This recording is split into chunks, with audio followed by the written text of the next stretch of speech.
Bashundhara group BPL এ জয়ে ফিরল Bashundhara Kings. ঘরের মাঠে রহমতগঞ্জের সাথে ৪-১ গোলে জিতে পয়েন্ট টেবিলে তৃতীয় স্থানে উঠে এলো ঢাকার ফুটবলের জায়ান্টরা।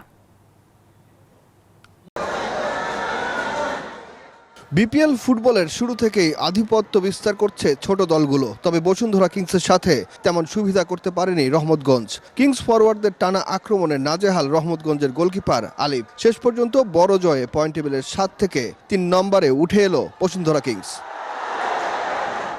ম্যাচের ৯ মিনিটে গোল পায় তিতার শিষ্যরা। ব্রাজিলিয়ান মিডফিল্ডার জনাথন দা সিলভার স্কোরে ১-০ এগিয়ে যায় বসুন্ধরা কিংস।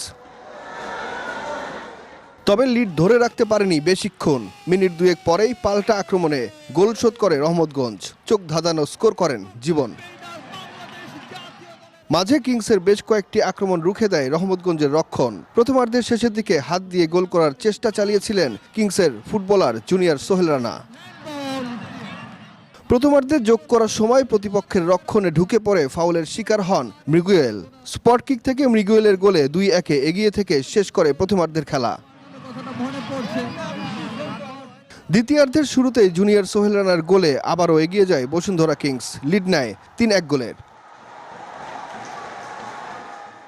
ম্যাচের ৭৫ মিনিটে ব্যবধান আরও বাড়ায় বসুন্ধরা কিংস। ফাহিমের ক্রসে তপুর হেড। গোল উৎসবে মাতে কিংস।